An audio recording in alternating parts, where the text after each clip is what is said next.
know.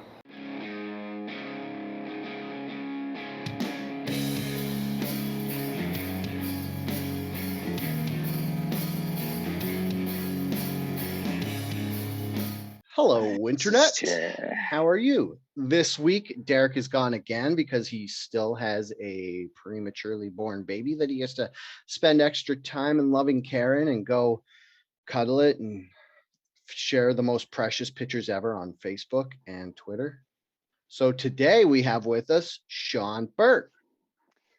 For Shawn Berke's second annual Crash the no wait. It's biannual, second biannual Crash the Outrage Factory podcast. Yeah. I'm slightly distracted. Years? It's been 2 years, almost exactly. I think it was wow. August. It was we were talking about wet ass pussy, so whenever that came out. Dude, wet ass pussy was 2 years ago? That's ridiculous. Yeah, man. That's how time works. Time is not linear. I swear to God.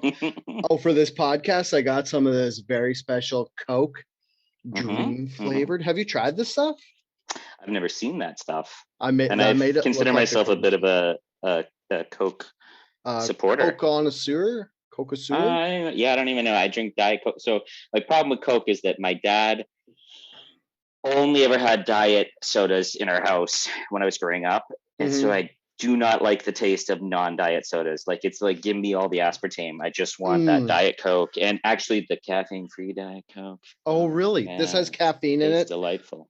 Just so I can be my peppy, lovely self. This actually tastes like, I'm going to say, mango vanilla cherry.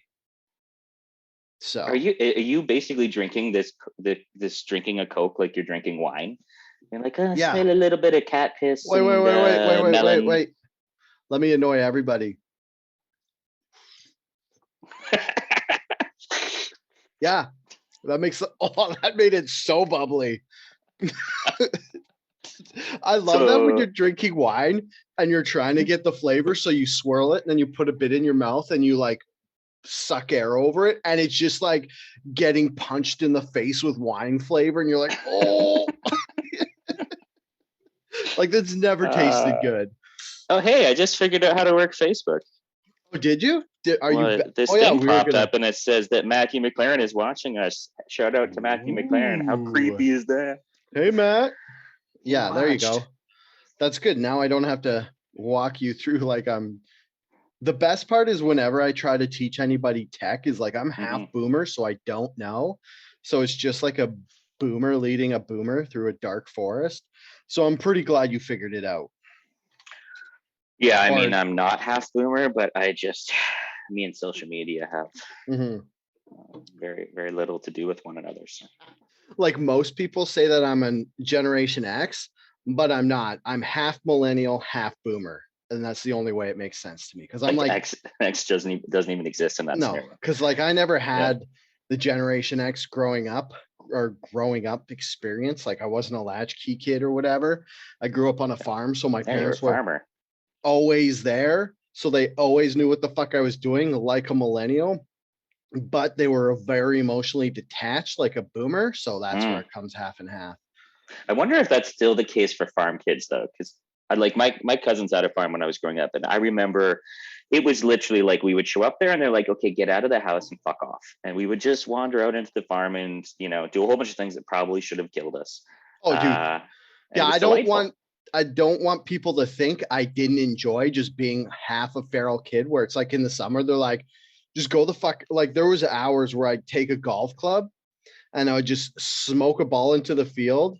And then it like doesn't matter the direction, then just walk out to the golf club and then hit it another direction and just do that for hours.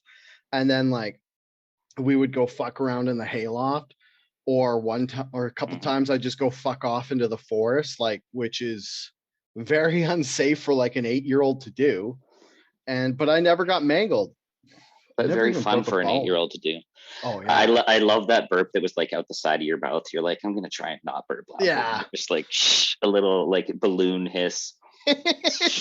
Was it more hissy than my cola tasting technique? No, I actually didn't even notice due to the sound. I only noticed due to watching your face. Oh, that's good.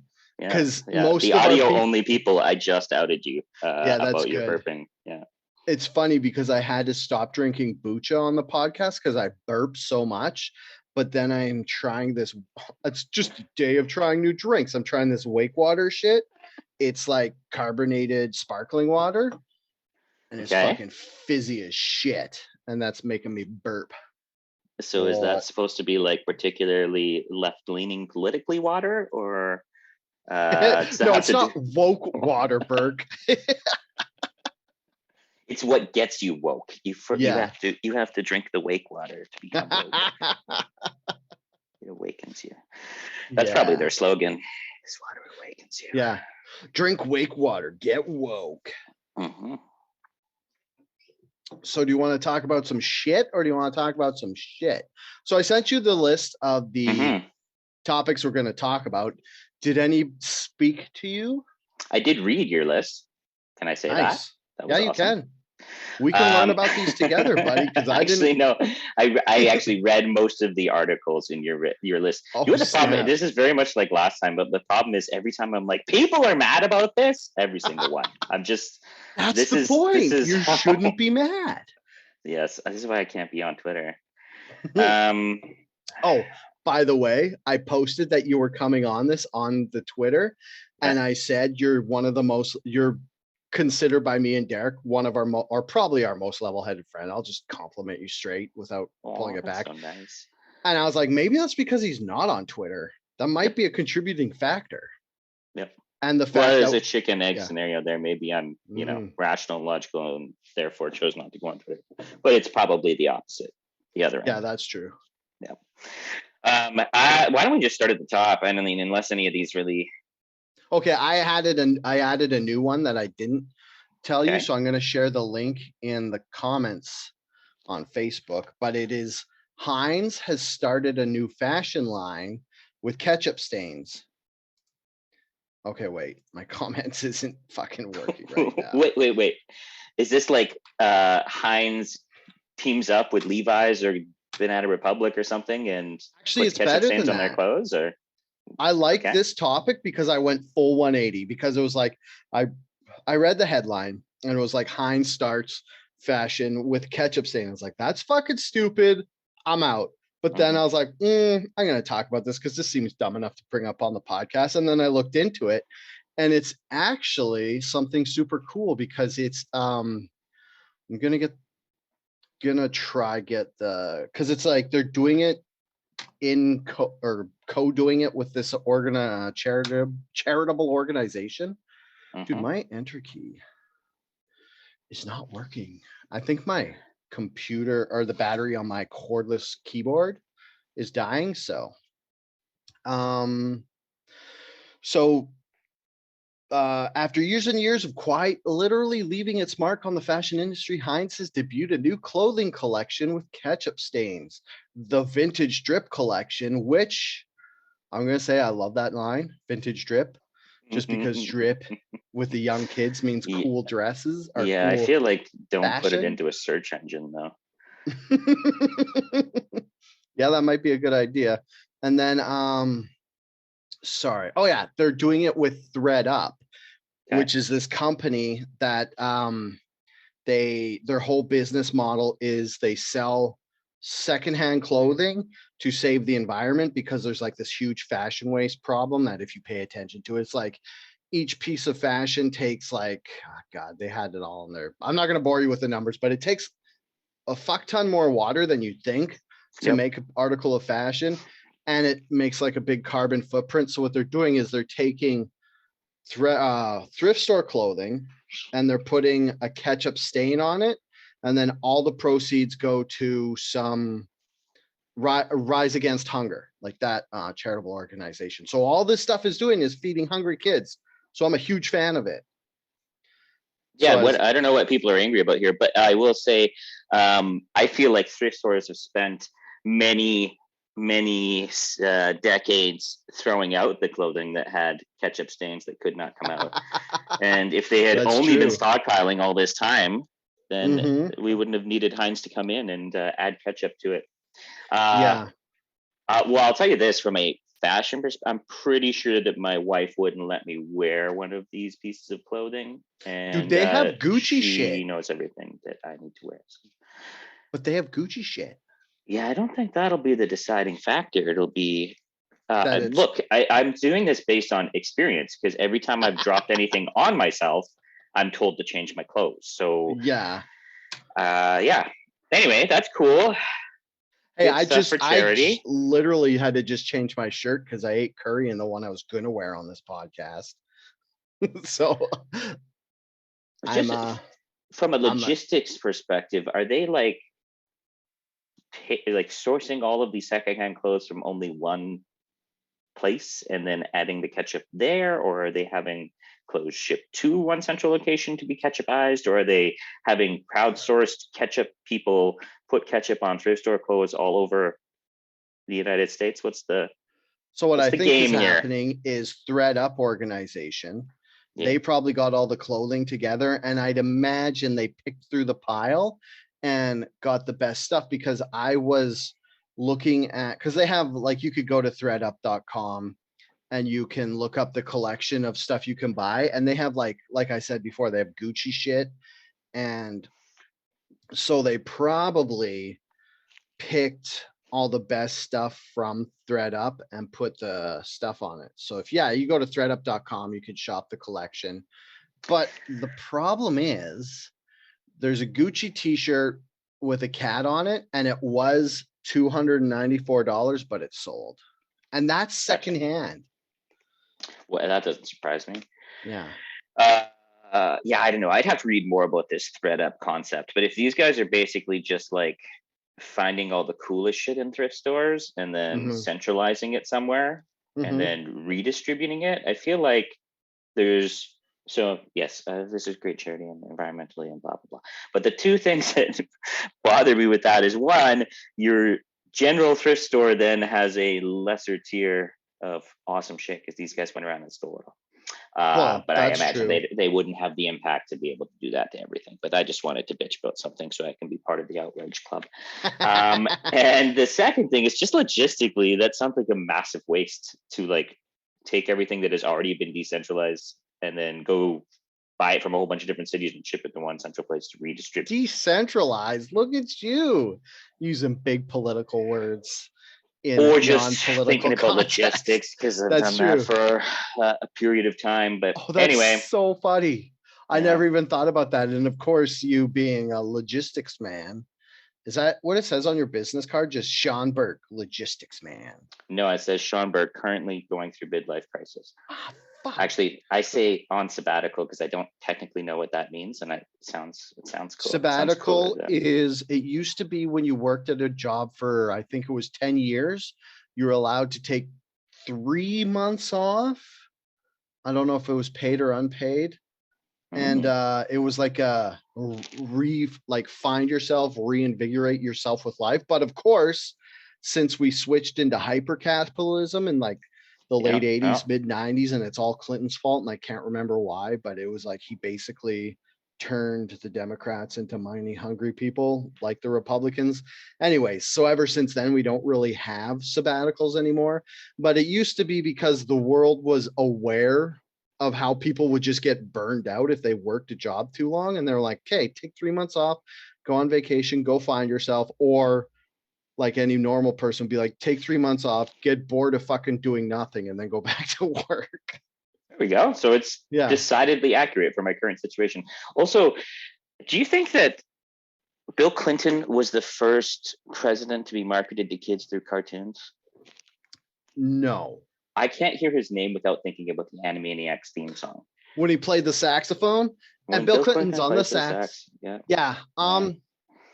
I want to say yes, but I feel like either the Peanut Guy or Reagan, I feel like they were in like some sort of comic, but not like Saturday morning comics, but like maybe like kid friendly, or posthumously Teddy Roosevelt, because he has the whole teddy bear thing named after him.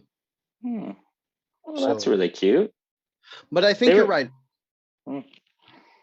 It is funny how much they pushed Bill Clinton on kids when he was just like would be canceled today.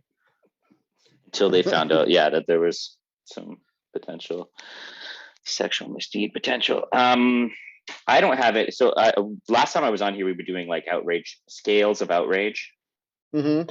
That was probably something we made up on the spot that I. It was something we made up on the spot, and I've decided it's going to be something that happens on my biannual visit to Outrage Factory.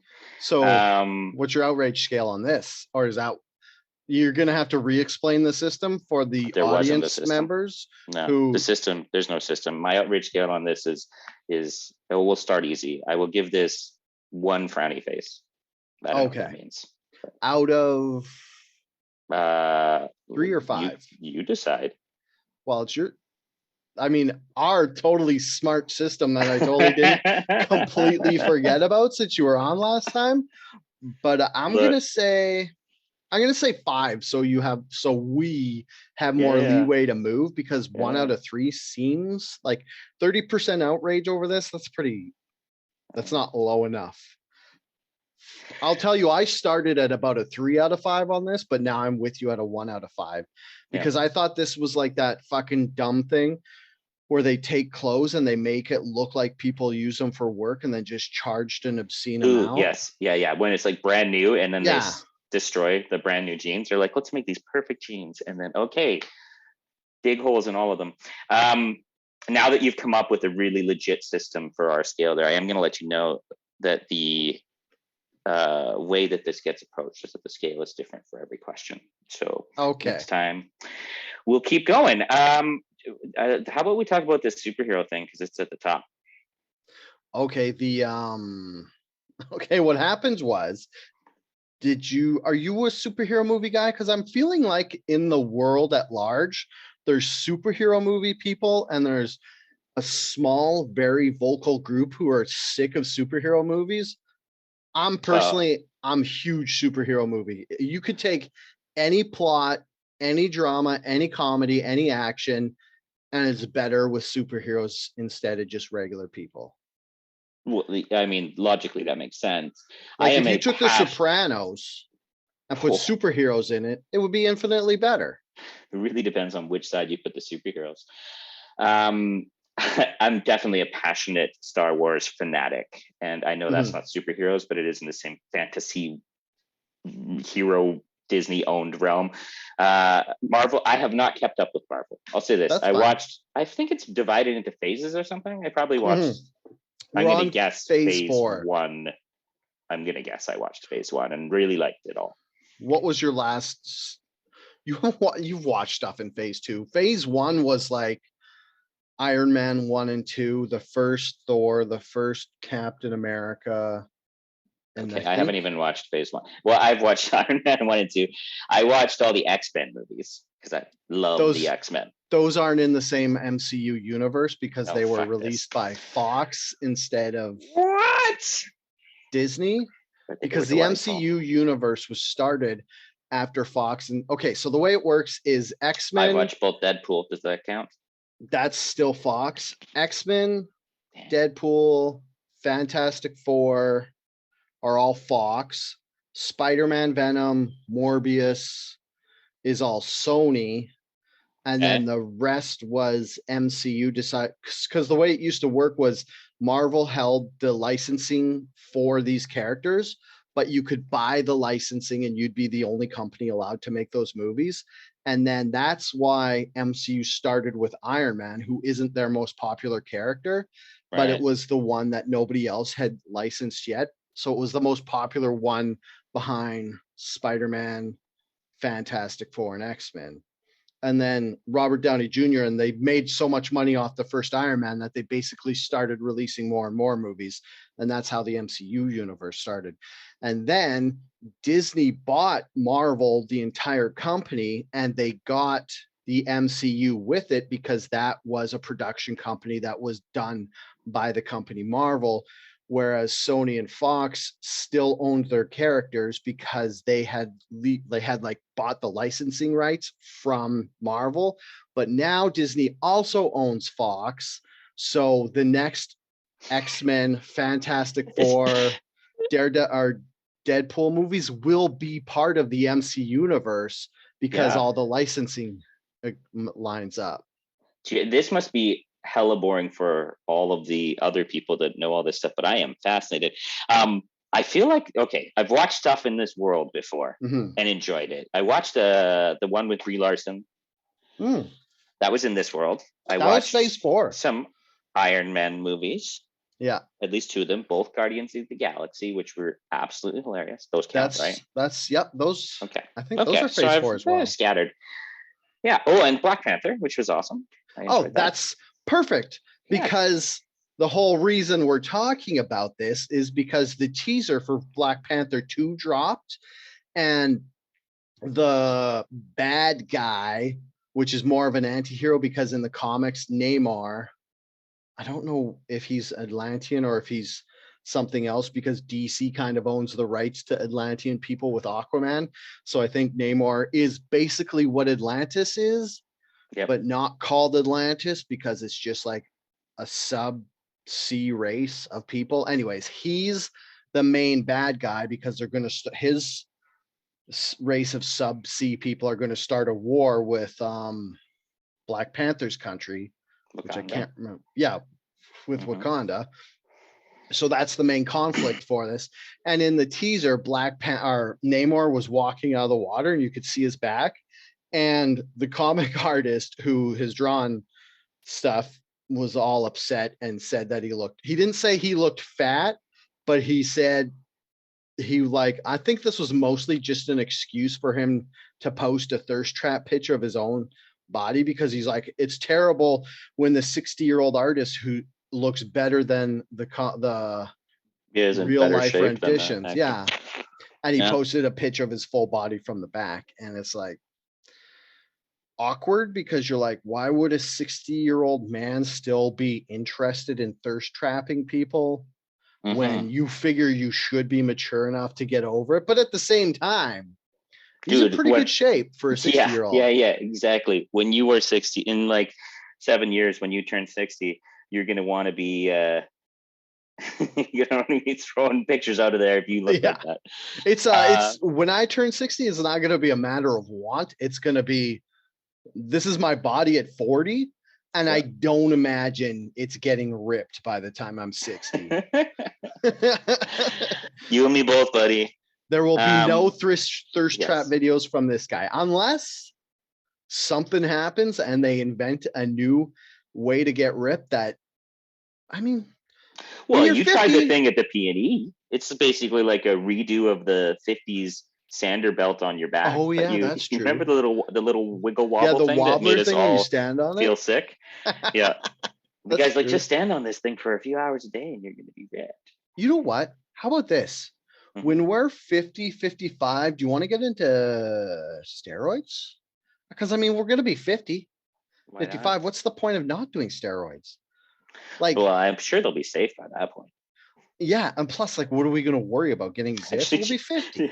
Do you know what'll be the case at that point in time? When we turn 55 and we're like, let's do steroids, it's going to be like the most old man reference to, like they'll be like, steroids are so like 20th century. Yeah. Like, we have all these other new drugs that you should do to get ripped now. And we're going to sound really old.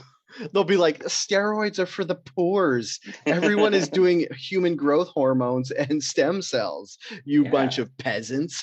Everybody's getting android implants, becoming half robots. Yeah.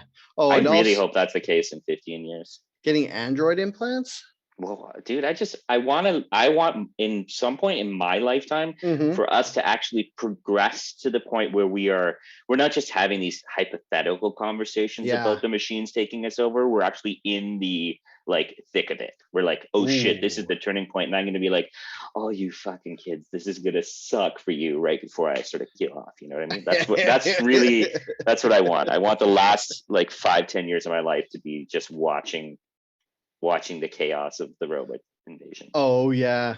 I guess. Okay, here's a good question. Yep. If super scientists from the future came up to you right now and they were like, Shawn Berke, we're starting to replace body parts. We've got technology from the future, but since we still live in a capitalist society, we're giving you one free and the rest will cost you. You can have anything on your body replaced. What do you want replaced? Besides your dick, because that's just too I was gonna say that. Yeah, I mean, why wouldn't that be that's obviously the thing. I don't even know if it's better. I feel like in that scenario, I'd have to be like, okay, let me see what the alternative is. Anything well, I would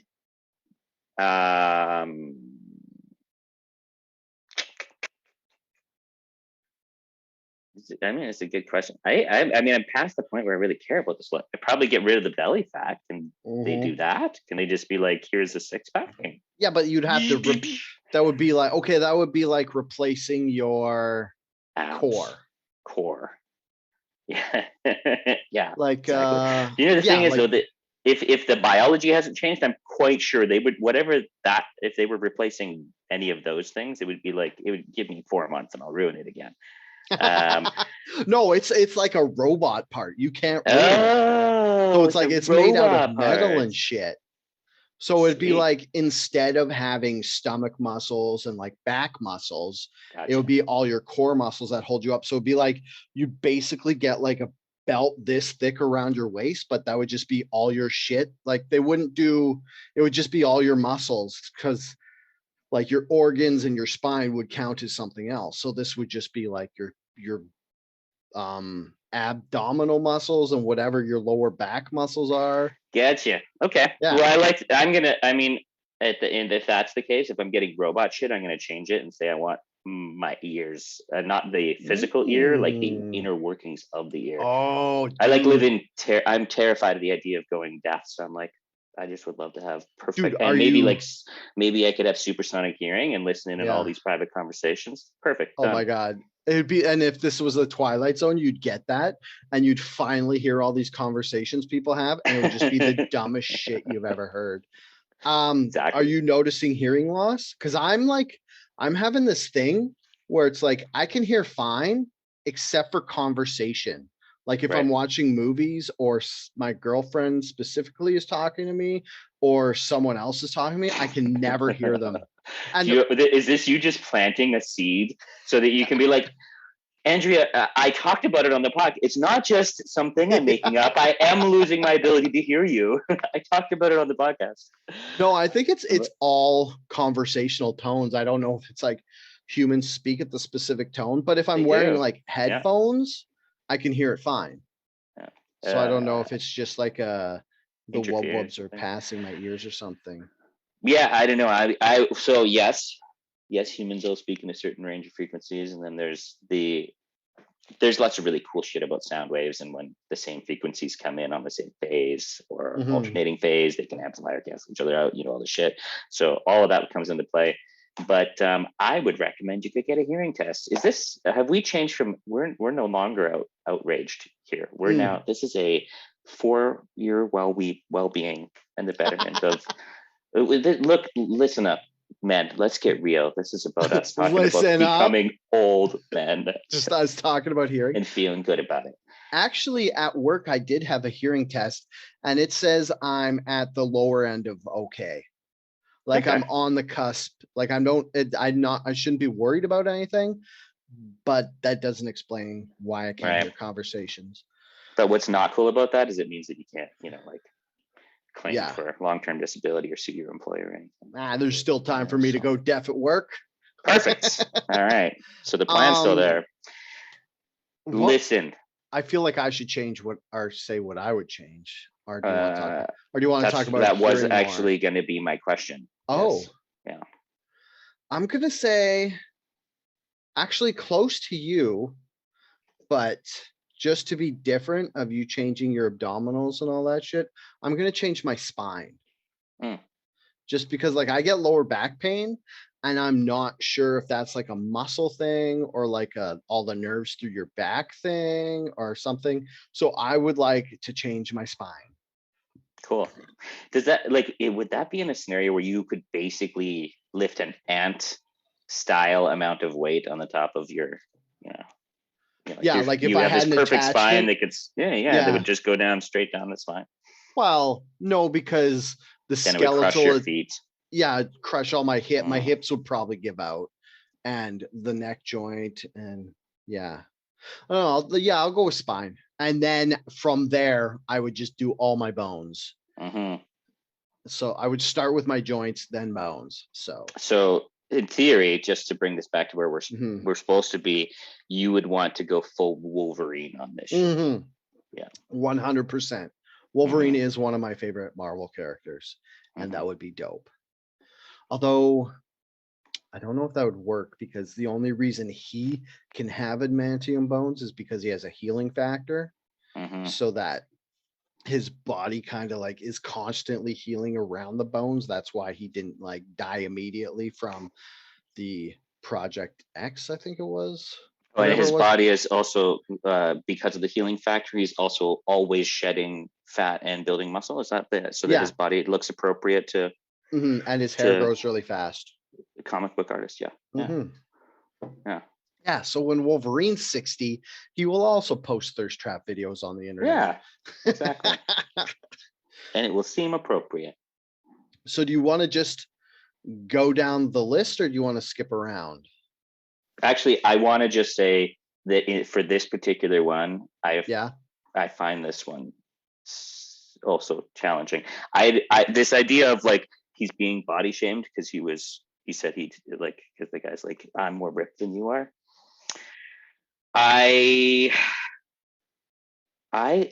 So if you're talking about like the entertainment world, I think that there is a particular expectation or standard of what you should look like. And dude, I think it's okay to call out that that's something that should be there. It's like, look, we everybody in every superhero movie ever has been buff as shit. Yeah, and it's funny that the first character who basically doesn't own shirts and lives in a Speedo, Namor, is like on, I don't know if it was just a weird angle from the back, but he definitely hasn't been as ripped as even like Star-Lord, who's a comedic character, or any of the other heroes. So it's kind of ironic that the first one who probably will not be wearing a shirt for 95% of the movie, is a bit dumpy. But I get what you're saying. Like, whenever I'm watching a movie and someone isn't attractive, I'm like, but your whole job is getting paid to be attractive in front of the camera. Otherwise, the whole structure of actors getting paid millions of dollars just to pretend falls apart. This is why Keenan is our hottest friend. It just makes perfect sense. And he's the actor one. Yeah. Like, if we start having guys who look like me in TV, and then I'm like, wait, why aren't I getting paid to do that? Because I could do that. I think the thing is, it's about the setting that you're in. If we have guys that look like you and me being the superheroes, people will immediately assume that's a comedy. Like that's true. It won't be it's not appropriate to the setting in the world, I would say. So, dude, how about we get your gut and my back and we call ourselves Gut and Back Man? And that's our super. Is you just like, you're like Matter Eater Lad, where you can just fucking eat anything because all your stomach and shit is good. Yeah. And I can like do sit-ups that hurt my back, or do that thing from porn where the guy's on the bottom on a couch and he's just thrusting with just his back muscles. I've never watched porn. I don't know what you're talking about. Yeah, that's a good point. Oh, while we're on, okay, did you give your frowny face rating on this? But I want to talk a little bit more about this one. This is a new scale. I'm going to give this one like 6 trips to In-N-Out Burger before you knew they had animal stuff. That's pretty sad. Okay. That's disappointing. I'm going to give this 2 ratings. 1, body shaming the actor in a superhero movie, I'm okay with, because they're supposed to be superheroes. They're not supposed to be dumpy guy who just has powers. But I'm going to also give the 60-year-old writer, maybe I'm going to go with depressing, because I was hoping as life goes on, my libido wouldn't be holding my life and my life choices hostage. And if at 60 you're still scared about not being attractive, that is terrifying for me, because that means I wasted the last 10 years of my life not working out And I don't want to live in a life where I have to care about stuff like that when I'm 60. I want it to be me regretting all the financial choices I made in my life, not the like physical body toning choices. I feel like I think most people regret both of them. Yeah, look, I don't think that you will be in that scenario where you were feeling like you need to be attracted at 60. I think everybody would like to be healthy, ideally. So that would be the motivation is that you should keep yourself healthy for your sake and your ladies. You specifically and me specifically. Yes. Look, I think there was have I told you my theory about the moment in life when I think you go from young to old? Yes. No, you haven't told me, but yes, I want to hear it. So it sort of plays into this whole sexual. I think it happens in the locker room, and it's the change from when you were a young man and you're in the locker room. You typically don't want everybody to see your dick, so you're just like you kind of pull your pants on, do the little dance. Maybe you put the dick towards the locker, whatever. When you are an old man, you don't want people to. Yeah. So that is just because I was a young man, not because I was afraid I was smaller than the other dudes. I could take that. I think it's because young men sit there and think about, I might be smaller than the other dudes. That's what I'm saying. An old man no longer gives a fuck about that. They're like, yeah, this is the tackle I've got. I've probably had it validated once or twice in terms of the fact that it does something. So we're good to go. And a young man or an old man is the guy who's afraid about other people seeing his ass. Because you're like, what work has been done? Have I been doing enough work back there? Is that this? That's a good point. So like now that I'm older, I'm like, yeah, look at my dick. I don't give a fuck. You're obviously gonna turn away because you don't want to see old man dick. But if I turn around, people are gonna look at my ass and judge me. And this speaks to me because I have a Hank Hill ass or / lack of ass. And I don't know what the fuck happened, but I do not have an ass anymore. It just disappeared. Oh, see, you're taking this in a beautifully different direction where I was thinking more about like the hygiene of the ass crack. And you're like, I don't want anybody to have to see any of that nonsense. But look. Like the hair or the wiping? Just everything. Come on. It's a gross, big, sweaty piece of old man ass. I would say it is the grossest part of a male body. Yeah. The old man. So this explains either that or I'm just trying to rationalize why when I was a young child there were so many men over 40 who were confidently just wagging their dicks out. That might have been you were an exceptionally good-looking young man. I did grow up Catholic. I mean, you're not keen and good-looking, but you are better looking than anyone else in the friend group. Well, hey, I will take that as a stretch and a compliment. Thank you. One thing I want to say before we move on from the superhero shit. Have you been watching do you have Disney Plus? Are you watching any of the episodic Marvel stuff? I am watching episodic Star Wars stuff. Did we not already talk about how much I love Star Wars? No, but stuff. Wait, what are you watching on Star Wars? Yeah. Obi Wan Kenobi. Come on, man. Dude, have you finished it yet? Yes. Dude, that fight with Vader? Yeah. Oh my God. Yes. Dude, everything you were saying. When he cut his face and fucking Darth Vader was like, you didn't kill Anakin. I killed Anakin. I was like, holy shit. That was like literally the best Vader content in the entire franchise. Yes. Anybody who can argue against that, shut up. You only like the first 3 movies, and that doesn't make you a Star Wars fan. Fair. It was. Well, look, I think that when you watch the first 3 movies and when you have that first time that you watch the Vader thing, if it wasn't already spoiled for you in the last 40 years, and he does the "I'm your father," no, I'm your father. That moment is a pretty badass Darth Vader moment, where you first experience it. Yeah. Sorry, I didn't mean to cut you off, but that was the end of what I was saying. And I kind of realized why I love that so much. So I watched the first 3 movies like everybody else did. And I was like, dude, Darth Vader's kind of a badass. And then I watched the prequels and I was like, wait, Darth Vader's just this emo guy who kills a bunch of kids, and it ruined Darth Vader for me, because it felt like inside Darth Vader was just this whiny little bitch. And I was like, it's just Anakin. He's just a crybaby. And then I watched the Clone Wars, and that kind of saved Anakin for me, because it showed him not being a whiny bitch for long enough for me to care about it. And then the scene where, like I was talking about, where he's like, Darth Vader was like, I killed Anakin, that made it so I could separate the two a little bit more. And so that Darth Vader was more of a badass than more of just a petulant child lashing out. And like, so do you know what I mean? Like, he became a villain again instead of just a attention-starved teenager. So it saved it all for you. Yeah. So that. And you want to know something interesting about this? Yeah. Both Hayden Christensen and Ewan McGregor are in really good shape.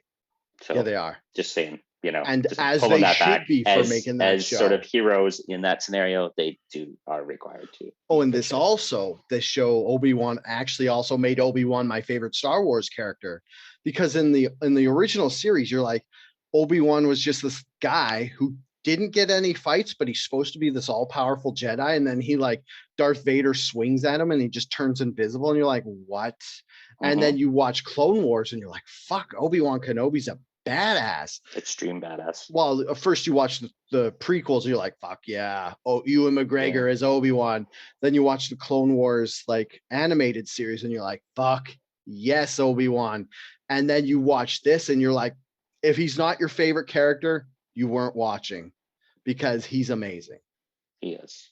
And he's good and kind and has all the right qualities that I'll add this as a caveat. Enjoy. He's the best good character, because I know you're a Thrawn guy. Oh, yes. When did this evolve into a Star Wars podcast? But I love it. Whatever we want to talk about. Thrawn is definitely my favorite Star Wars character. Yeah, I'm not familiar with him enough. Rational and logical, has no real good or evil alignments, I would say. But plus he's just a wrong place, wrong time guy. No, I think that, like, he just filters things through, like, what is the greatest opportunity for me to meet the objective that I'm trying to meet. So, wait, is he in Rebels? He's in Rebels. Yes. Okay, I gotta finish Rebels. But you gotta read the books, man. Like, reading how books? Old do I sound there? But Derek? You gotta read these books. Read books? Jesus. Okay, look, I'm a step ahead of Derek in that you can read. I don't read anything in paper format, because that sounds to me like carrying a lot of boxes around when I already have records to move. But so there you go. You can. How hypocritical is that? I'm like, fucking analog vinyl is so much better than your digital music, and I'm like, you assholes reading paper books, get with the future. Yeah, I'm like, it's funny because you're the halfway guy, because you understand why I hate vinyl, and it's why you hate books, because it's just like the most inconvenient form of music. It does sound better, I'll give you that, but sometimes I don't like the warm tones, which is probably because of my love for electronica in the 90s, where all of the, like, computer synthesizer noise doesn't transfer over to the warmer tones of vinyl as quite as good, because you don't get, like, was this a thing? Did you go I didn't know this about you. You were like electronic music in the 90s? Like, were you like full on raving and well, I wasn't raving because I wasn't raving, but not for lack of wanting to. I went to a couple raves, but in, like, the late 90s, like, don't you remember when I, like, wore, like, techno kind of style, but I was obsessed with Prodigy, Chemical Brothers, Underworld, like, not like deep underground, because I had no access to that music. Gotcha. So I liked I think it's called hard house electronica, which was like the mainstream version of electronica. Yeah. That's all good. Actually, that's all good music. Yeah. I get, my mind immediately went to, like, obscure German DJ, whatever. I was like, oh man, it's how I feel when people talk about electronic. I'll just call that a whole category. Yeah, just call it electronica. Electronica, or when they talk about metal as a larger Mhm. category. In both cases, I'm like, oh man, I've already dedicated a lifetime to figuring out jazz. Like I cannot go down Oh, another dude. extreme rabbit hole, and the levels of different subgenres and the there's so many. Like you talk to somebody about like I don't know metal, I'll use that as a category. There's so many different uh, ways to slice it even further. There's like, oh yeah, no, I Mhm. like Swedish, and then I like this type of like Black Death Yeah, Swedish like from this one subgenres, yeah. particular village with Mhm. these 6 guys that started this thing by jumping into a cold lake and then Mhm. rocking out in the sun. I don't know, but yeah, it's Yeah. deep, man. I'd It say goes deep. you going down jazz makes like I feel like the more you love one of the genres, like let's just say like electronica, metal, jazz, country, those would be like the four that once you love one Oh, of them, you like the other ones less. Like, of ah, course, you could go back to pop rock and regular rock and roll ah. because that's kind of goes in between all the genres. But like, if you love jazz, you're not going to back up and go listen to country. Or if you love Come on. country, you're not going to like metal. Or, oh, sorry, I got to throw rap in there too. Mm-hmm. And then it's like you get this whole color wheel where one specific one hates other ones more because it's like if you like rap, you can't handle metal. And like those are the two that I find hate the other one the most. And then probably like the other ones would be on there. I don't know which other ones would correspond with hating each other the most. Like, I don't know who would be the arch nemesis of jazz. Maybe electronica because it's so Jazz repetitive. is so good it doesn't need an arch nemesis. That's true.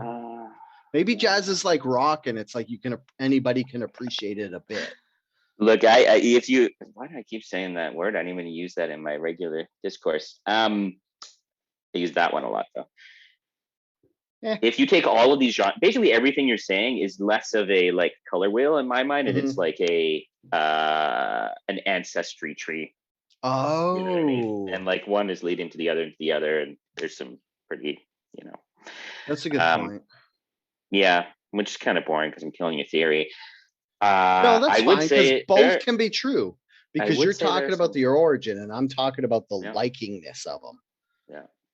Yeah. I'm the like most genres I can find things within the genre. Like I don't really find that there's like a genre barrier that stops me from being into something. Most of it I can find something I like.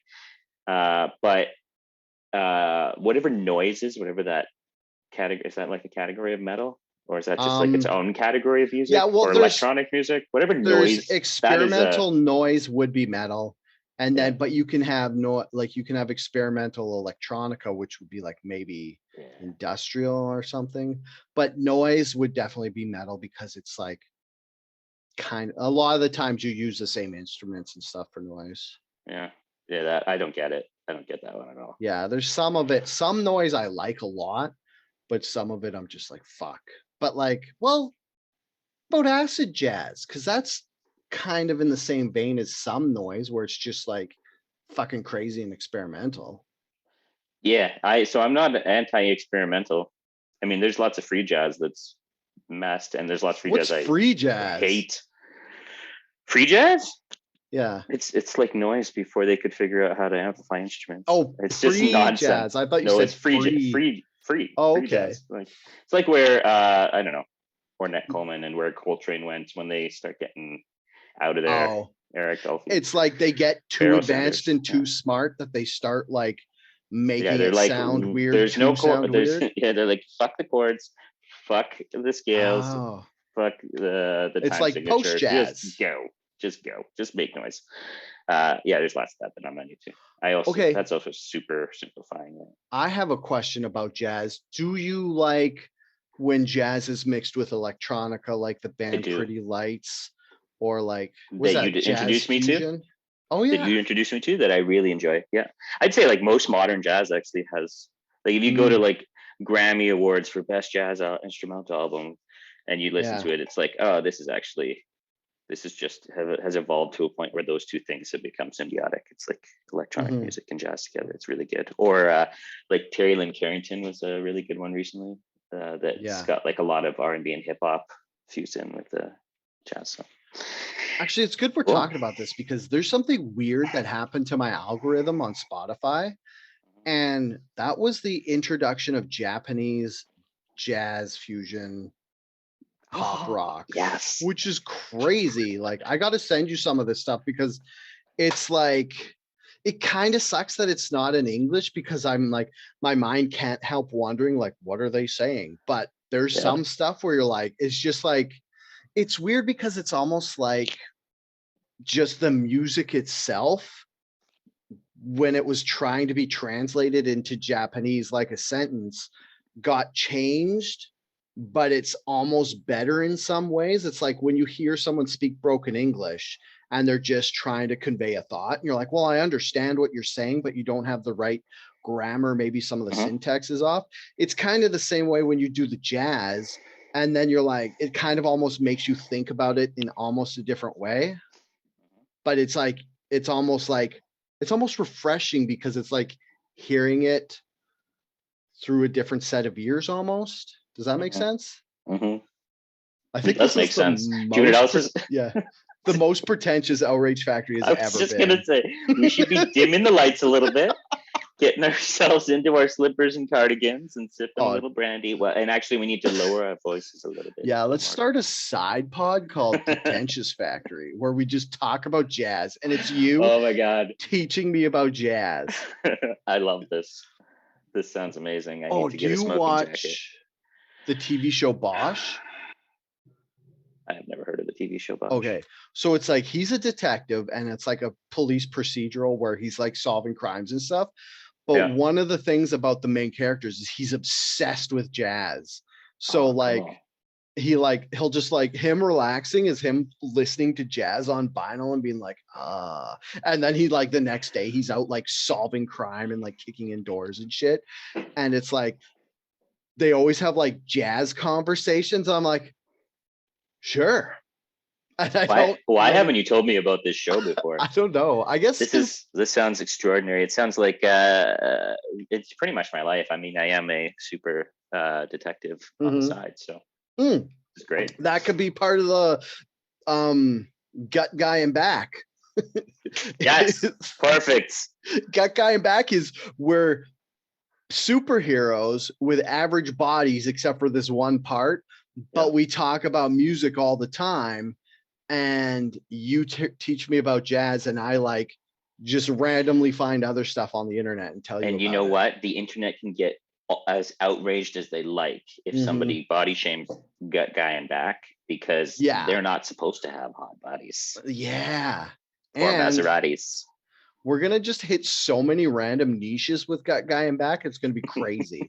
We're gonna have like jazz fans, body health fans, because we'll talk about our one specific piece that failed, and then like cop procedural fans, superhero fans. Wait, and AI fans too, don't we? I guess if you're back, you never got the implanted better spine, or maybe that's like later seasons or. Oh yeah, well we gotta have. Hey, don't spoil all the seasons. Okay. We gotta have a place to go. Phases. Yeah. Gotcha. Okay. So to give us whiplash from that jazz tangent we were on, so I like how we went Star Wars jazz. Like, are there makes sense? The cantina, there's a connecting factor. Yeah. Oh, there's also this other album, this fucking album that came up on my algorithm in Spotify. It is the original soundtrack, or the soundtrack for the original Dune, and it's like jazz orchestra thingy. I'm gonna send you it because it's like, and the weird thing is it's by the band guy who did the soundtrack. His name is David Matthews. Yeah. Because I was like, cool. I was listening to my Spotify, because like the way it works, if you're not a Spotify person, is you have this thing called Discover Weekly playlist, and every Monday it gives you a new playlist of I think like 30 or 40 songs that it just, from your algorithm, what you've been listening to, whatever, it puts it in there.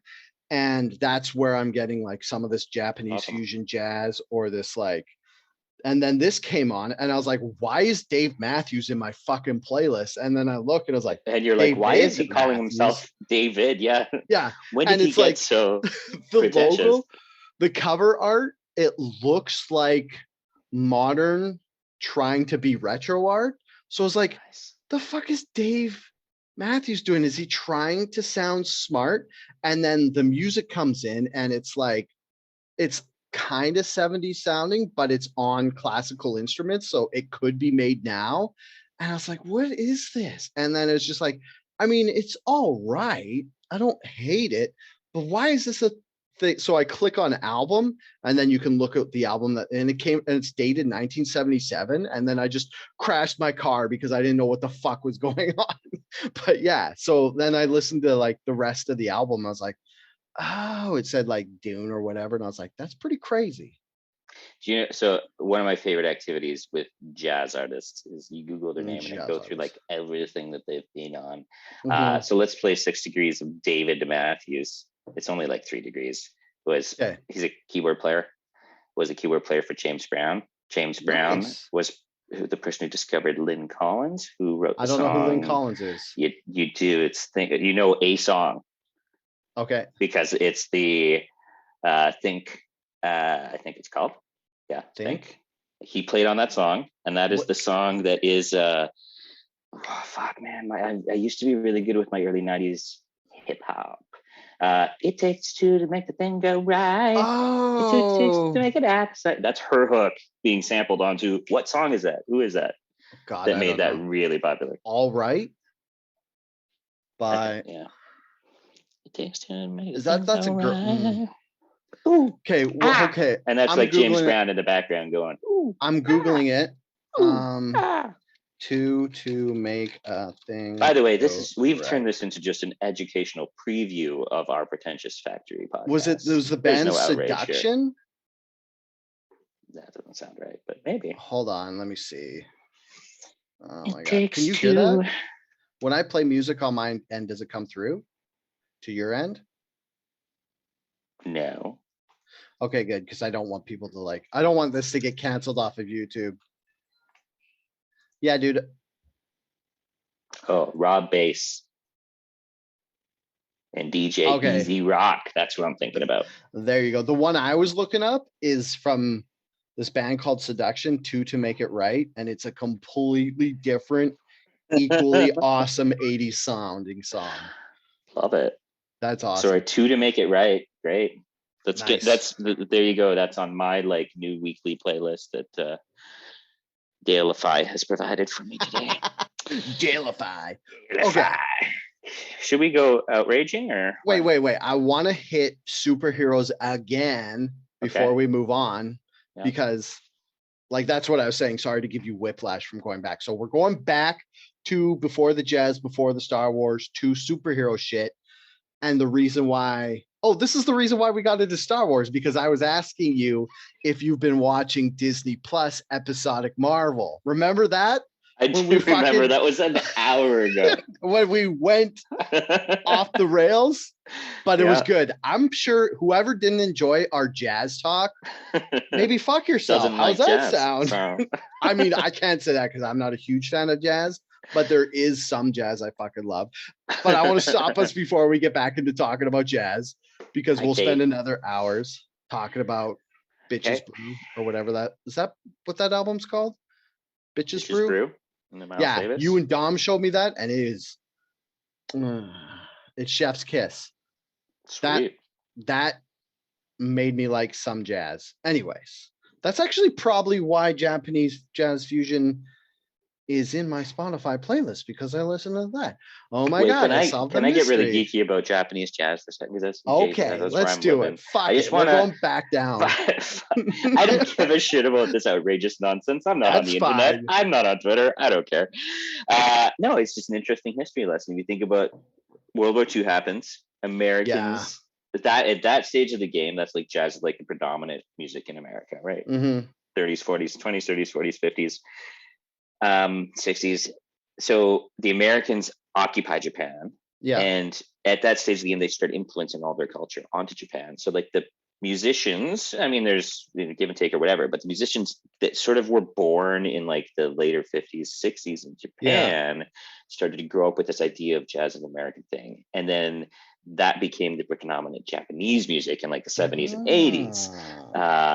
And like everything Japanese people do, because they are freaking awesome, they just decide to become ultra, like they're like, I'm a piano player, I will become perfect at the piano, like precision, and then like everything is perfect. So like 70s, 80s Japanese jazz is the place to go, and it's all because America dropped bombs on them and beat them in the war. Do you want to hear something that I heard that's kind of related to this? So after America beat Japan in the war, I know people want to fuck America, like whatever. Anyways, what happened was Japanese, like the culture, lost faith in their like samurai, like stoic culture and stuff.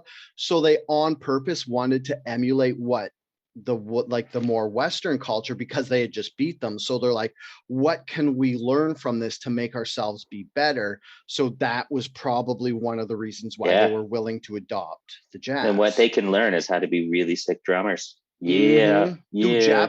Because that's part of their heritage. Because if you listen to like ancient, I guess, indigenous Japanese music, it's like a lot of percussion and drumming. Yeah, totally. I fucking love it. It's really good. And there's like martial arts and dancing around it. Okay, we'll go back to now Disney Plus. Wait, let me set the stage. Disney Plus, Marvel episodic series. Yes. Have you been watching? Sorry. Go ahead. Have you been watching She-Hulk? The Attorney at Law? No, I have not. Okay, so anyway, it's. I don't. Is that the show? Yeah. It's She-Hulk Attorney at Law. The way that they are presenting that to me, I'm just like, that sounds like silly comedy. Is it a comedy? Is that what it's supposed to be? It's a comedy. Yeah, it's a comedy. I stick up for it. I like it. It's actually kind of a fresh take on the episodic Marvel television, because she breaks the fourth wall constantly. And she's like, I'm not a superhero. I'm an attorney. I want to be an attorney. And she tries to turn her back on being like a superhero, but she gets this job as a lawyer for superheroes, and she has to be She-Hulk when she's doing that. So she is She-Hulk as a lawyer. Isn't like the Hulk? So I gotta say, I don't know as much about She-Hulk, but doesn't the whole Hulk thing is like get pissed off, become the Hulk? Like you gotta watch episode 1. They explain all of that. Because I would feel like being a lawyer would be a terrible idea if that was your trigger. You're like, oh, I'm just going to go into the most contentious place ever where everybody is, an asshole on one side of this question. It's actually turn into the Hulk. You asking these questions is going to make you like the show more, because the half of the show is explaining Hulk canon to the audience who doesn't know, because she was like, she's Bruce's cousin. And she was a lawyer, and then they go on a road. I'll just spoil the very beginning. And they go on a road trip, and then like an alien craft comes in front of them, and she's driving, and they crash the car. And she gets out, and she's pulls Bruce out, because he had an inhibitor thing, because he was trying to like work on shit, so he didn't want to turn into the Hulk. So she's pulling him out, and she has a cut on her arm. And then as she's pulling him out, his blood gets in her wound, and then which would usually kill a normal person. That's why there's not 1,000 Hulks running around, because his blood is super radioactive. But since she's related to him, she has the like sciencey stuff inside her that makes her able to handle the radiation and stuff, the gamma radiation. So that's how she turns into She-Hulk. And in the comics, it was from they're cousins. Cousins. Okay. So they could still, in some states in this, they could still get married and have baby Hulks. Yeah, and a lot of people were complaining because it seemed kind of flirty in the first episode, because what happens in the first episode is Hulk's like, I'm going to teach you how to be a Hulk. And like, that's the whole episode. I don't know what they're bitching about. I believe in the right of Hulks specifically and only to be able to marry their first cousins in certain states. I mean, I'm not against those two actors hooking up, and I get a watch as Hulk and Girl Hulk. Like, it sucks. Are they really fit because they're superheroes and they're supposed to be? Very fit. They're beyond fit. But so in episode 3, it has guest star Megan Thee Stallion, and it's kind of annoying because every time they're like Megan Thee Stallion, and they say it like that, and every time instead of being like, "Hey Megan," they're like, "Hey Megan Thee Stallion," or instead of being like that Stallion girl, they're like that Megan Thee Stallion girl. Anyways, it's kind of gets annoying, but there's a post-credit scene where the Megan Thee Stallion is teaching She-Hulk. I like how you had to do it too. Fuck, yeah, you had the opportunity. You could have just said where that Stallion girl was teaching She-Hulk. MTS, teaching She-Hulk how to twerk. And everybody's upset about it because they're like, this is dumb. This isn't what superheroes do and stuff. And then somebody on the internet took a meme of every time a Marvel superhero did something dumb that didn't fit their character. Like one instance was when Captain America went back in time in Avengers Endgame and looked at his own ass and was like, "Huh, that is America's ass." And just like different situations like that. Oh my God. Twerking She-Hulks. That's delightful. I mean, it's less hot than I thought it would be. So, but it's not even like the visual I'd be interested in there. I just like the conceptual idea of a twerking She-Hulk. Yeah. I mean, she was wearing a pantsuit, so you couldn't really see anything. I mean, they should have just did like horny jail Marvel from the 90s and like had her in a bikini. Can you fashion educate me here? Isn't a pantsuit just a suit? Like what's a? It's a girl suit. It's like slacks and a suit top, but it's not like the double breast. It is just a suit, but they call it for a woman. Yeah, they call it a pantsuit. Or is it? Oh man, this is there's a lot of ignorance here. Or is it just that you could have a suit that also has like a skirt on the bottom half, and therefore this is a specification that it is the one with pants. But I feel like, wouldn't you specify the skirt suit, or did that just not sound as good? Let me see. I'm gonna Google. I'm outraged about these definition. It is a good pantsuit definition and working. The definition is a woman's ensemble, and that's not the right word. A woman's ensemble consisting usually of a long jacket and pants of the same material, which is like a suit, but a long jacket. But you know what? I like a girl with a short skirt and a long. First known use of pantsuit is 1964. Jacket. Yeah, it doesn't say why it doesn't count as just a woman.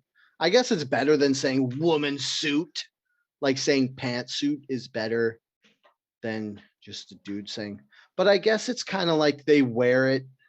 They wear it as they would wear a dress, because they said they wear the same accoutrement, like high-heeled shoes and a necklace and jewelry. No, it's not necessarily. I just feel like it's a scenario where, suits come in all sorts of different cuts for all different type of people.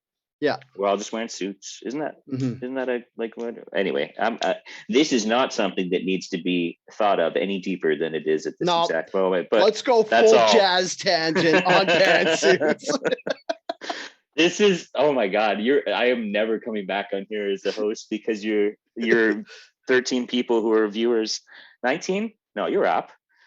Let's just say the 650 people who listen religiously to this show every week are going to be like, okay, so in the little show description, it's going to say we talk about jazz and pantsuits and Shawn Berke being level-headed. Yep. Yeah. And Keenan being attractive, and all of our other friends are garbage. There's a certain part of like the Bible Belt in the States that's really into this episode. That would be amazing if we just get some obscure like pantsuit jazz listening simps from somewhere in the States. They're like, oh, these guys talk. They say it's about outrage, but they're actually quite polite. These two. Fuck, I will pivot and I will go full jazz pantsuit show as soon as you pay me. I can be bought. Sweet. Just pay me more than my job at work pays me. That way I can quit that job and do this 100% of the time, because I'm going to need about 10 hours a day to research jazz. before I know what I'm talking about, because I know nothing it's about better. jazz. It's better if you don't know about it. Yeah. Perfect. We could do like play-by-play color commentary where you're the play-by-play guy who knows all the shit, and I'm the color commentator who just comes up with wacky facts and interesting things about what we're talking about. I like this a lot. Oh, my dog's home. I like this a lot. Lucy wants to be on the podcast. Yeah, she thinks she's famous. She's just upset she missed all the jazz talk. She's like, you guys were fucking talking about jazz without me, weren't you?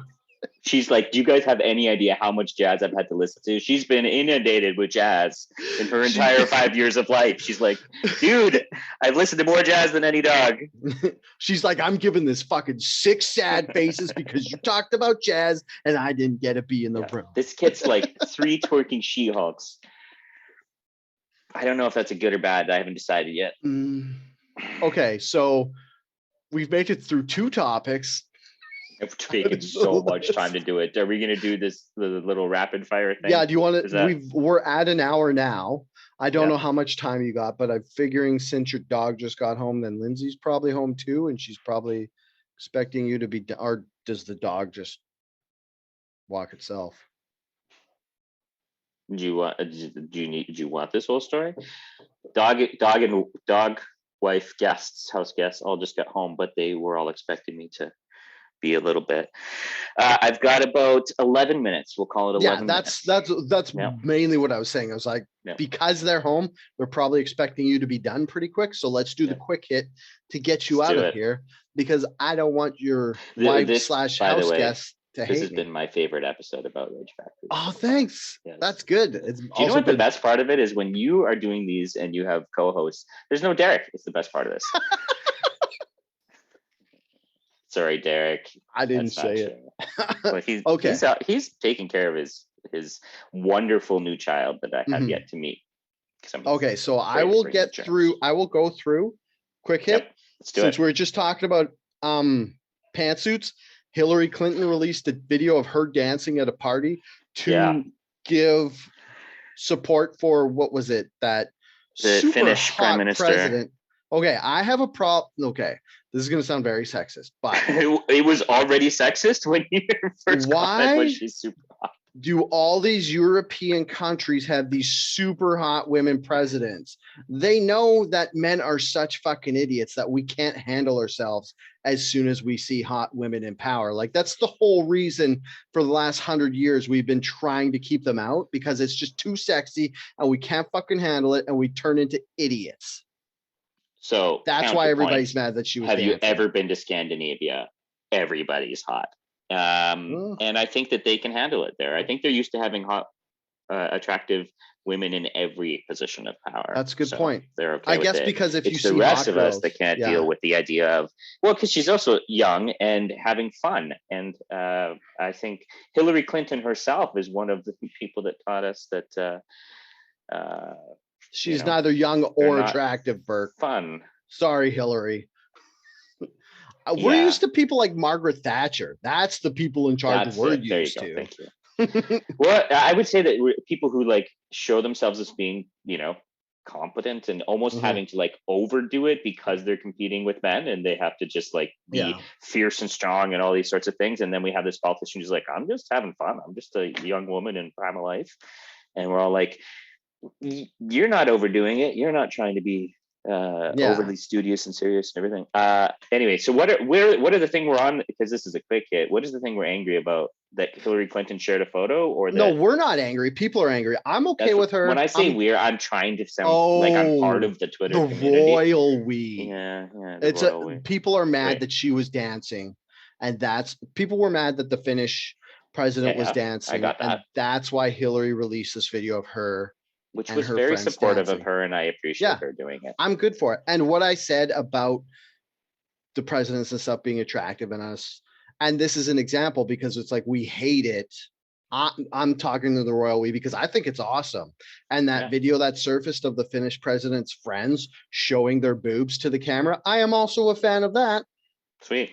Because I love boobs. But that shouldn't be present. Like, I mean, actually, you know what? I take it back. If Obama was in a video dancing and then 2 girls lifted their shirts, I'm fucking all in. Let's do it. Party presidents, boobs galore. I'm on board. Yeah, man, I'm in. Okay. This is 3 Tina Turners on a scale of house cats to Fred Astaire. I agree because I don't know how to interpret that.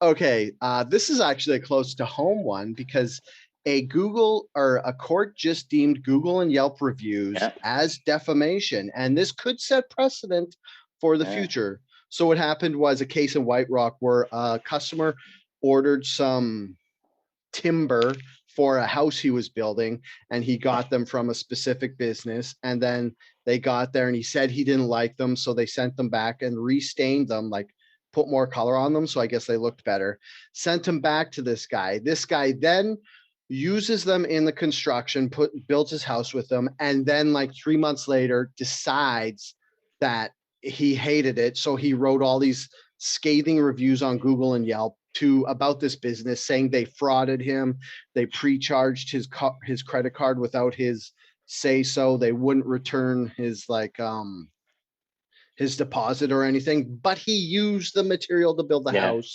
He sounds like a dick. Yeah, the judge was like, you're getting charged with defamation because these reviews aren't truthful, because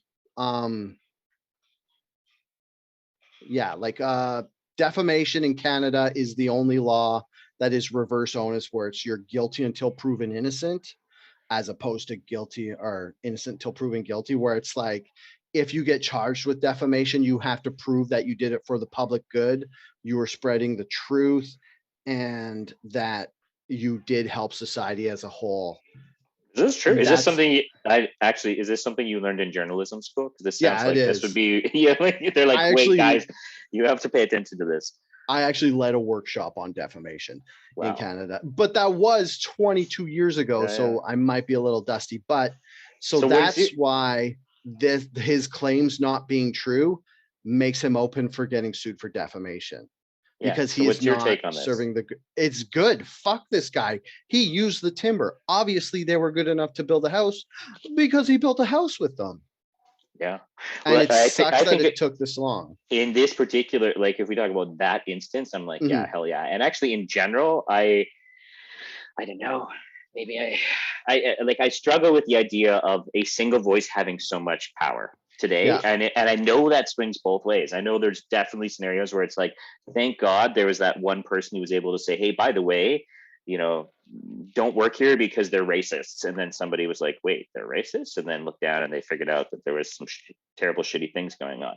But at the same time, that would be true, so they wouldn't get charged with defamation. No, I get that. I'm just talking, I'm so far beyond this. You keep up with me.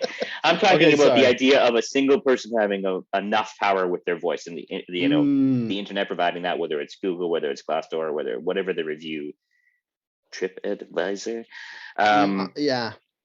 My solution for this is what I've been saying the whole time: is the internet, whether it's like Facebook, Twitter, or Google or whatever, it should be treated as a publication. Like, we've had print media for hundreds of years, and we've evolved to have all these laws around what you put in print media. Like, you can't make false claims and stuff. You have to fact check everything because people could sue you. So as much as the internet can get closer to that, the better and more trustworthy it'll be. Would you go through, would anybody at all go through the amount of work necessary to do a Google or Yelp review in that scenario? It's impossible. Like, the reason that we can't get to that stage with the internet is because every post would have to be pre-screened on Twitter and Facebook and such. Somebody's gonna have to pay for it. Yeah, and nobody will. But yeah, I do get really angry about people who just like drop these hate bombs to win an argument. Basically, it's like a one-sided argument where they can walk away being like, I'm the fucking champion because I'm gonna ruin all that shit, without realizing there's other people on the end who are getting screwed. Or maybe they do realize the other people getting screwed, in which case they're jackasses. Yeah, I think it's all vindictive and they know. Yeah. So we agree this guy's a dick. Yes. Next one is this guy. There was an arts competition for canvases. We have 3 minutes. Let's go. Okay, we We're on it. could quit after this one. We got this. Last one. Okay. Art competition. So there's this arts competition, and this guy uses like the AI. I can't remember which specific one he used. But there's Midjourney? Yeah, That's okay, a thing, right? Yeah. He used AI Midjourney. So what you do with AI art is you write what you want it to do, and then you put the style. So it's like, do a self-portrait of Dale DeRuyter in art fresco style. And then it will go through the internet or whatever and do its like AI brain and piece together all these different pictures and make an art of that. And one of these won an arts competition, and everybody's like having this like philosophical argument, like, should this count as art? And I'm on the side of this should count as art, because if you're going to, for me personally, this is just a rehash of the whole photographic versus painting medium, whereas people say that photography is too immediate and you're just capturing something instead of making something, so it shouldn't count as art. But for me, if you care how the art is made, then you've turned yourself and become a hobbyist instead of an art lover. And for me, the end image is all that should really count when you're considering something art or not. How it's made shouldn't really come into terms of it unless it's like a novelty thing where they get a dog to paint. But that's still you being a hobbyist because you care about the process more than the product. So in your argument here, is the AI tool in this case, like, well, I guess I just said the phrase, is the AI in this case, Midjourney or whatever, the artist tool? Essentially, it's like, this is their new paint kit, or this is their new camera, or this is their new whatever. And the artist is the person who's like deciding, I'm going to put this input into it to have it generate exactly. something. Yeah. If you want to boil this down to the base level, this is similar to a painter getting pre-colored paints from a store. Yeah. So I put it on that same level where it's just, I put this into like, for me, this is because music's what I'm familiar with, and this happens so many times. Like, if you think about synthesizers, and then you think about arpeggiators, and then drum machines, and then loop machines, and then samples, and now it's essentially you could have your entire backing track generated for you. Hey, Band in a Box was something super cool. It came out in the 90s where it would just sort of, you type a few chords and it would start to randomly create the whole band playing all the chords, right? Like, really? I don't care. Musicians still exist. It still has a human element to it. They're just using different tools. And I think that I would actually say it's the contrary, where there's going to be some super amazing artists that use this tool and function to create some of the most exciting new art. Oh, dude, I'll show you some of the ones I made. And because I used DALL-E, which is like a lower form, so it can't make like masterwork arts and stuff. It just like makes things that look like nightmares. And I made it. I asked it. I just said Dale DeRuyter and wanted it to make a picture of Dale DeRuyter, and it found, first of all, it's racist because it's only old white guys, so it's racist and ageist.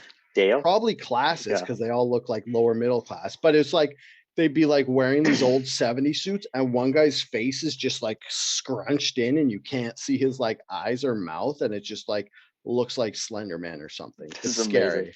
It's so funny because I had never even heard of this concept. Today you sent me this list. Yesterday I watched John Oliver episode from like 2 weeks ago when he did a whole segment on somebody who like got high and kept putting John Oliver doing whatever into Midjourney, and he was showing the results of the path of it. It was fucking hilarious. That's awesome. Anyway, so I'm all for it. I think it's great. This one is 3 pirate ship hats and 2 anchors. Nice. Okay. So it sounds like you have to go. So I'm going to save all the ones I had left for next episode. But you're not a social media guy, but is there anywhere somebody can... No, never look for me anywhere. Never contact me. I don't like people. Oh, side note, like the reason we were talking about going on, what was that we were talking about where you get 3 months off? What was that? Sabbatical. Yeah. You're currently on a sabbatical because you have, I don't know. Do you want to talk about this or no? What?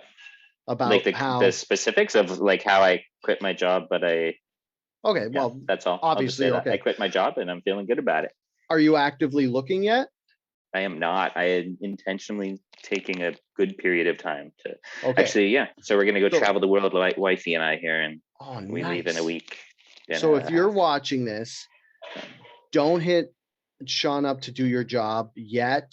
Wait for him to come back from his trip around the world when all of his friends fucking hate him, because he just, not only does he not have to work right now, but he gets to travel around the world. So it's the only reason we don't fervishly hate you is because you are the most level-headed friend and you're impossible to hate. But if you want to give him a job, wait till he's back. You could contact me on the Twitter at SuperDalebot, or the podcast Twitter, Outrage Fact Pod, or send me a Gmail, outragefactpod@gmail.com, or the Facebook page. And if you're listening to this on audio, please go to YouTube and watch it to see our pretty faces. I usually put when I'm talking about stuff specific, like picture the stuff. mugs and the t-shirts. Oh yeah, and I have mugs. I'll put a picture of this thing that won the AI thing in the video feed, so if you want to see it, or you can Google it yourself. I think that's it. Please like and subscribe. Give us a review so we go up the algorithm. The algorithm can be your friend. You just have to trick it into doing what you want. And if you actually write reviews, that kicks stuff way up the algorithm. Do you want to say anything? That took so long for you to say all that stuff. There's got to be a faster way to plug it. Yeah. Bye, everybody. Stay angry.